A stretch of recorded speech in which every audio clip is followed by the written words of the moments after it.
చదువులనిచ్చే సరస్వతి తల్లి చల్లగా చూడమ్మా.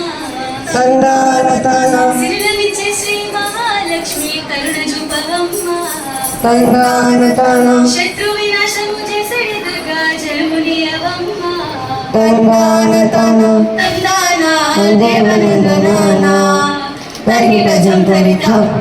అక్క, ఈరోజు ఏం కథ చెప్పబోతున్నావు అక్క? ఏదో కాదురా, నలమహారాజు కదా, పాండవుల కౌరవులు కదా, మరాఠీల కదా, రామ కదా, లవకుశల కదా. అక్క, ఈ కథలన్నీ పాత కథలు అయిపోయాయి కదా, కొత్త కథలు చెప్పరాదా? ఏందిరా, పాత అంటే రోతగా ఉందా? అయితే పాత బిందెలు, గ్లాసులు, వెండి పల్లాలు, బంగారు గొలుసులు అన్నీ తీసి బయటికి పారేస్తావా? ప్రతివాడికి ఇదో ఫ్యాషన్ అయిపోయింది. అరే, ఇప్పుడు నేనేమన్నానని కరెంట్ సొక్కడిన కాకిలా అరుస్తున్నావు? తమ్ముడు చెల్లి అనవసరంగా మీరు ఇట్లా కొట్లాడుకొని రసాభాస చేయకండి. తమ్ముడు అన్నట్లు ఈ రోజు మనం కొత్త కథనే చెప్పుకుందాం. ఈ రోజు మనం చెప్పుకోబోయే కథ తెలుగు భాష గొప్పతనం. తెలుగు నేలపై ప్రజలందరూ మాట్లాడే భాష. 52 అక్షరాలు కలిగినట్టి భాష. ఎంతో మంది కవులు రచయితలు పుట్టినట్టి భాష. మర్యాద గౌరవము తెలుపునట్టి భాష.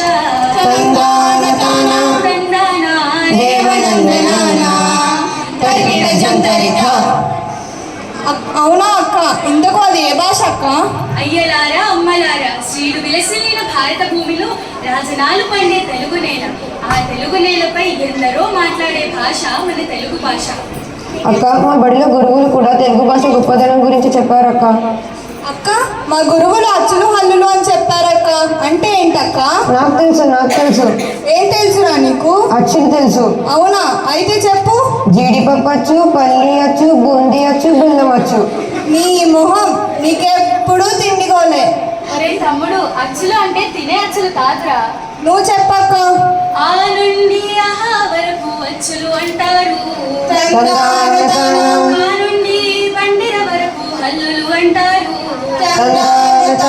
ఒత్తు పలికే అక్షరాలు మహాప్రాణములు. సరళంగా పలికేవి సరళ అక్షరములు. ముక్కు సాయంతో పలికేవి అనునాసికములు.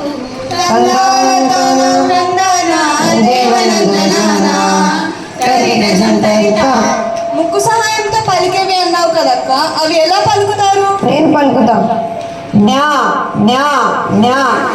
ఓరని ఏసాలో చాలా నీ చేష్టలు. నోరు మూసుకో.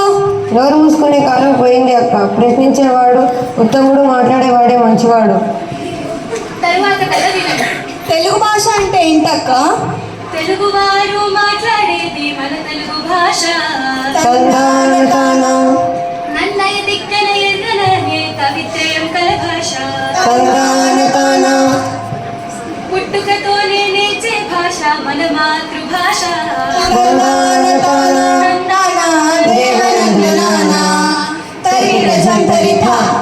అందుకే శ్రీకృష్ణదేవరాయలు దేశ భాషలందు తెలుగు లెస్స అన్నారు కదక్క.